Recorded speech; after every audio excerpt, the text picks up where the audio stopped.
Imagine a simple moment. You are in the midst of an ordinary day with no expectations, and you lock eyes with someone. There are no bells ringing, no movie-like scenario, but there is a silent, almost imperceptible vibration that reverberates deep in your chest. Something awakens, as if your soul recognizes a presence your mind has yet to understand. This rare feeling, which cannot be explained by logic or immediate desire, may be the first sign that you've encountered something, or someone, that carries a greater meaning. This is not about love at first sight, nor about romantic coincidences. This is about a deeper calling, a connection that touches layers of your consciousness that usually lie dormant. Carl Jung, the renowned Swiss psychiatrist, dedicated years to investigating the mysteries surrounding human relationships, especially those that seem to transform us from the inside out. He proposed that every meaningful encounter in life does not happen by chance. For Jung, there is something invisible guiding certain meetings, something that cannot be seen but is deeply felt. This force acts like an invisible magnet between souls that share a greater purpose, a mission to awaken what is most authentic in us. In a world where we search for love through apps, appearances, and calculated compatibilities, Jung reminds us to look inward, because that's where true recognition begins. Have you ever wondered why certain people, even strangers, make an immediate impact on us, while others who theoretically match with us spark nothing but indifference? The answer doesn't lie in common interests or shared values, but in an invisible harmony between who we are and what we still need to discover about ourselves. Jung believed our psyche is in constant search of wholeness, and sometimes that search manifests in the form of someone who crosses our path not to complete what is missing, but to mirror us and challenge us to grow. A soulmate, in this context, is not someone who makes you feel comfortable all the time. Quite the opposite. They may come in the form of a challenge, a break in patterns, a gaze that forces you to see who you truly are and who you have not yet allowed yourself to be. This person activates forgotten parts of your essence, awakens doubts, fears, and also courage. With them, you don't need to pretend nor hide your vulnerabilities. In fact, it's precisely by exposing them that the relationship gains depth. This is where many people get confused. Emotional intensity doesn't always mean true love. But when there is authenticity, when there is space to grow, fall, and rise together, then yes, you may be facing something rare. The unconscious, according to Jung, is like a silent ocean that sends signals through sensations, dreams, and intuitions. It doesn't shout, doesn't argue, but constantly whispers. And one of its clearest ways of communicating is through the people who cross our path. When you feel touched by something you can't name, when a person seems to speak directly to your essence without saying a word aloud, pay attention. That's not random. It's an invitation to transformation. However, recognizing this connection requires self-knowledge.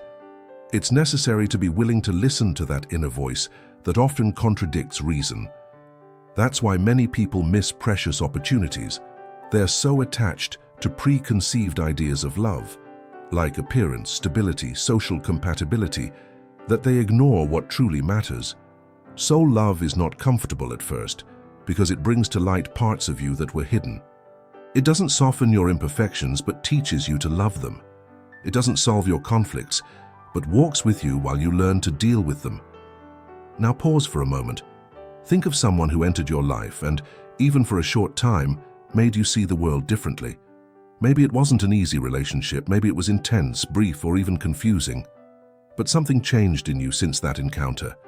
That person, without knowing it, may have touched a layer of your unconscious. May have been a mirror showing you parts of yourself you didn't yet understand. It's not about romanticizing every intense connection, but recognizing when something within you has truly been moved, not out of neediness or attachment, but out of presence and depth. The soulmate, contrary to what many think, doesn't appear to complete you, but to provoke you. They don't fit perfectly into your idealizations, but deconstruct you, challenge you, move you. And in that discomfort, the real encounter is born, you with yourself. When you are faced with someone who makes you question everything you believed about love, who shows you that connection can exist without dependence, intensity without suffering, freedom without abandonment, you may be looking at your soulmate. Don't confuse this with idealized relationships. Someone who is your soulmate won't spare you from life's pains, but will be by your side so those pains become more bearable. This person sees you, not what you show but what you hide. They're not scared of your shadow, nor do they demand you hide it. On the contrary, they invite you to integrate it, and in that silent invitation lies the key to everything. True love doesn't separate you from yourself. It brings you back to you. There is a depth that few connections can reach, a kind of bond that goes beyond affinity, desire, or circumstances. It's a type of connection that doesn't need explanations, only presence. When you're with someone and realize you can exist fully, with all your lights and contradictions, there is something sacred in that space. That's one of the strongest clues that this person may be connected to your path in a deeper way than usual. The soulmate is not the one who fits into your plans, but the one who makes you question whether your plans still make sense. This connection is marked by comfortable silence, not the kind of empty silence that needs to be filled with words, but the kind that embraces, that communicates effortlessly. You are next to the person, and even without saying anything, you feel that something is being understood. It's not about avoiding conflict, but about feeling that even in misunderstandings, there is a commitment to truth. Not absolute truth, but each one's truth, expressed with respect. In this type of relationship, there's no need to hide or to perform. There is space to be human, flawed, in progress. Carl Jung believed that when two people truly connect, it is not just a meeting of personalities. It is an intertwining of unconscious histories. There is something invisible that recognizes itself. This explains why certain people seem to arrive at the exact right moment, even when everything around is chaotic. They don't come to fix your life, but to accompany you in the process of unraveling it. Often these people appear when you are in transition, in moments of rupture or doubt, and not by accident. The soulmate appears as a catalyst, not of idealized romantic love, but of your own expansion as a human being. But here comes something essential. The true encounter does not always come gently. There are relationships that begin with friction, with strangeness, almost as if both need to adjust energetically for the connection to happen fully. In some cases, the first contact is unsettling. It's as if the other's presence touches wounds you didn't even know you had, and that can generate fear, resistance, or even denial. But if you have the courage to stay, to observe instead of flee, you'll realize that these intense sensations are doors to something greater. The love that transforms is not the one that comforts you all the time, but the one that sustains you while you reinvent yourself. It doesn't come to erase your past, but to help you reframe it. Being with someone who reflects your inner world can be unsettling, but it is deeply healing. You start to see yourself in the other's gestures, words, reactions. Living together becomes a kind of continuous mirror, sometimes gentle, other times harsh, but always revealing, and in that reflection, self-knowledge blooms. Some say that true love is light. Others will say it's intense. Jung proposed that it is integrative. It unites who you are with who you're afraid to be. And in doing so, it brings you closer to your essence. He believed the unconscious is a master at creating encounters that force us to grow. That's why the person who pulls you out of your comfort zone and still stays deserves attention. Not because they challenge you in a painful way, but because they urge you to free yourself from fixed ideas about who you should be. At this point, it's worth pausing and reflecting. Who in your life has ever made you feel both discomfort and belonging at the same time? Who has provoked you to think about yourself more deeply? Maybe it wasn't a long relationship, or maybe it's still unfolding. But think if there was at some point a feeling that that presence held a greater meaning. If so, that may have been a glimpse of what Jung called an archetypal relationship, one that connects us to universal patterns of personal evolution and transformation. You'll also notice that, alongside this person, there is a subtle sense of synchronicity. Coincidences seem to multiply. Unexpected meetings, moments when your thoughts align, phrases you both say at the same time. Everything seems to conspire to bring you closer. This synchronicity is not magical in a fantastical sense, but a sign of the collective unconscious, a field where we are all connected by something greater. When this field activates, You feel you are in the right place with the right person, even if the context is not ideal. And speaking of ideal, here's a powerful reminder. Your soulmate will not be perfect. They won't come without flaws, nor will they have all the answers. What makes this relationship special is not the absence of problems, but the willingness to face them together. There won't be an escape in the face of challenges, but a constant presence. And above all, a mutual desire to grow, not just as a couple, but as whole individuals. When two people push each other to become more honest versions of themselves, there is a clear sign of a deep and rare connection. If something in you was touched up to this point, if a memory surfaced or a presence came to mind while you were listening to this, allow yourself to engage with the experience. Instead of simply liking or following as we usually do, write something that comes from within. It can be a word, a feeling, or a memory that moved through you just now. Write as if you're speaking to yourself sometime in the future. This small action may seem simple, but it holds power. Because by recording your perception, you begin to give form to what was once just intuition. And if this content is making sense, if something inside you is beginning to settle or expand because of it, consider subscribing to the channel.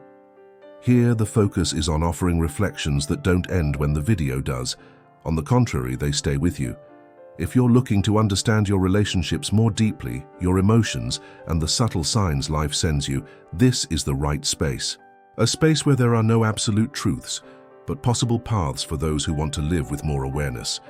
Have you ever noticed how sometimes someone enters your life and, almost unintentionally, becomes a turning point? Not because they brought ready-made answers, but because they provoke the right questions. This kind of person doesn't arrive with promises, but with presence. They don't try to change you, but simply being around them makes you want to change, not to please, but to evolve. This is one of the most striking characteristics of a soulmate. They ignite in you a silent desire to become more whole, more truthful, more aware. This encounter is not defined by fleeting intensity, nor by shared tastes or preferences. It is translated by a deep sense of recognition, not of the other, but of yourself. As if, when looking into that person's eyes, you saw something that had always been there, but had never been illuminated. The true meeting of souls happens when the other is not only a mirror of what you want to be, but also of what you've been avoiding seeing. This isn't something easy to deal with, and perhaps that's why so many people lose this kind of relationship right at the start, fleeing from what they don't understand. Jung said that we have an unconscious part that projects itself onto the people around us. And that's precisely why certain relationships affect us so deeply. They activate parts of our psyche that were asleep, especially those relationships that challenge the ego, that confront idealizations, that demand surrender and courage. The soulmate is someone who, even unintentionally, touches your shadow and lights up your potential, and in doing so, awakens a kind of constructive discomfort. Not the kind that wears you down, but the kind that pushes you inward so you can discover what still needs healing. That's why it's so important to observe how you feel around that person.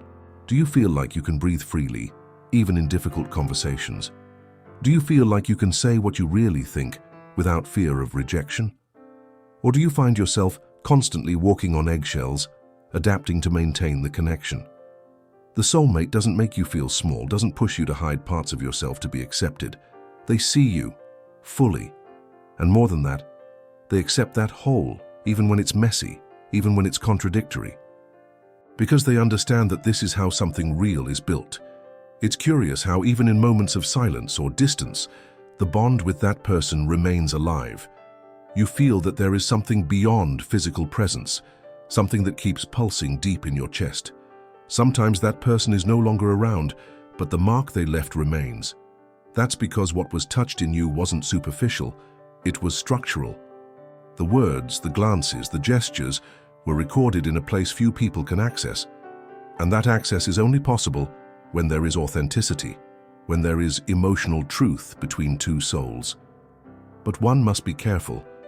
Not every intense relationship is a sign of a soulmate.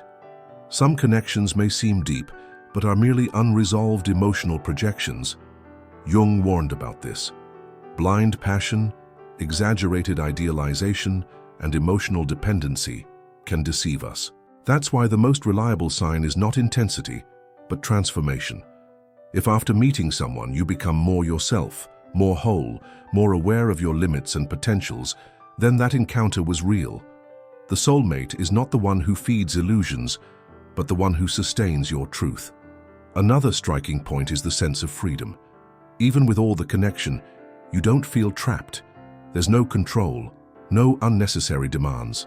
There's space for the other to be who they are, and for you to be who you are. Without losing yourselves in each other, the relationship doesn't become a prison, but a harbor. And that harbor is not a fixed place, but a point of support amid life's storms. When you are together, there is peace. When you are apart, there is respect. When you disagree, there is listening. This is not a result of chance, but of the emotional maturity that a genuine connection requires. And here is something even more beautiful. Over time, you become allies in each other's mission. It's not just about romance or living together. There is a shared purpose, even if it's never clearly named. You become companions on the journey. You inspire each other, provoke each other, remind each other of who you are when the world tries to distract you. And that feeling of having someone by your side who sees you completely and still chooses to walk with you is one of the most powerful experiences we can live. As time goes by and life follows its course, it's common for relationships to go through transformations. The initial passion gives way to a calmer, truer coexistence, and it is at this moment that the depth of the connection is revealed. The soulmate is not only the one who gives you butterflies at the beginning, but the one who over time continues to be a place of refuge, even on days when everything feels uncertain. When the initial enchantment gives way to solid presence, when superficial exchanges turn into silences full of meaning, it's a sign that roots are being formed. Carl Jung believed that true love requires courage. Courage to look at yourself and accept that loving the other also means facing your own contradictions. The soulmate invites you all the time to grow, not because they demand it, but because being with them reveals a new level of awareness. It's as if they brought a mirror that, unlike the others, doesn't just reflect your appearance but your entire soul, the beauty, the traumas, the forgotten gifts, and the poorly tended wounds. This kind of relationship has nothing to do with control or predictability. Sometimes it begins amid chaos, when you're not ready, when your life seems under construction or disorganized, and still it arrives. Without asking permission, but with a clear purpose, to activate something in you that needs to be awakened. That's why this person often enters your life unexpectedly, in a common place, in a random moment. And even if the context isn't favorable, there's an internal impulse that says, stay, pay attention. This is more than coincidence. It's synchronicity, as Jung described. This synchronicity is one of the most delicate and subtle manifestations of the collective unconscious. When two souls are ready to recognize each other, the world around them seems to cooperate with the meeting. Small coincidences, crossing paths, unlikely opportunities. Everything seems to align. And when that happens, nothing needs to be forced. Things flow naturally. It's as if that person had a key to something inside you that had been locked for a long time. And by unlocking it, you see yourself as you've never seen yourself before. But, as with everything involving the soul, this kind of love also demands responsibility. Just because there's connection doesn't mean there won't be conflicts. The soulmate is often the one who will challenge you the most, and that's not a bad thing. On the contrary, they challenge you to grow, to break the cycle of emotional self-sabotage, to let go of old masks, and you do the same for them. There's a fair exchange where both give themselves truthfully, even when it's uncomfortable. Because you both know there's something greater there than pride, greater than ego. This kind of relationship may even go through separations, pauses, moments of distance. But even in those phases, the presence of the other continues to resonate. Not dependently, but as a reminder that what was lived had depth. And sometimes the greatest proof of love is allowing the other to follow their path when that path is no longer the same as yours. To love someone doesn't mean to hold on. To love someone at this level is to allow them to blossom even if it doesn't happen by your side. And paradoxically, when there is that respect for the other's freedom, that's precisely when the bond becomes stronger. Not out of fear of loss, but out of mutual admiration. You're not together out of need, but by choice. A choice renewed each day, even on the hard days, because you both know that what you have is rare.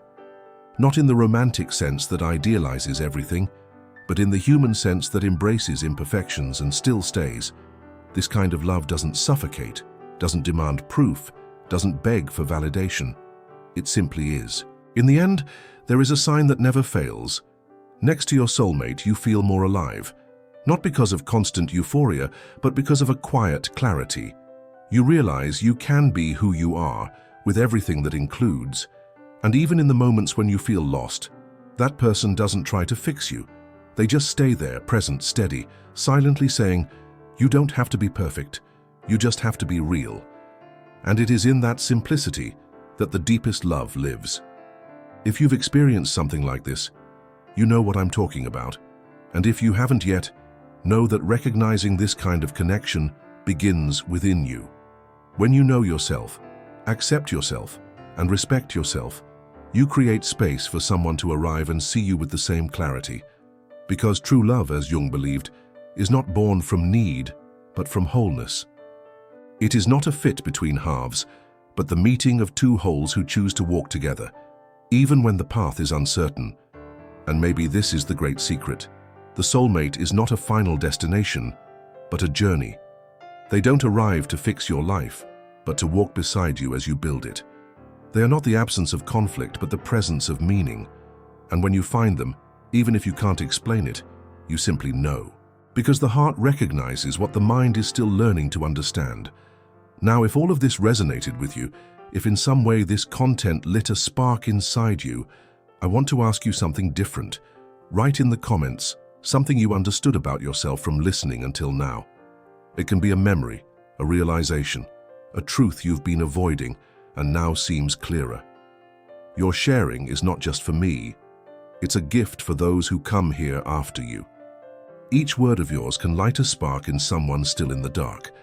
And if you felt that this conversation made sense, that it touched some part of your personal journey, I invite you to subscribe to the channel. This space can be a place of reflection, of connection with yourself, and of real growth. Here, it's not about ready-made formulas, but about possible paths. Paths you walk at your own pace, respecting your story, and discovering that maybe, just maybe, the soulmate you're looking for begins with who you allow yourself to be.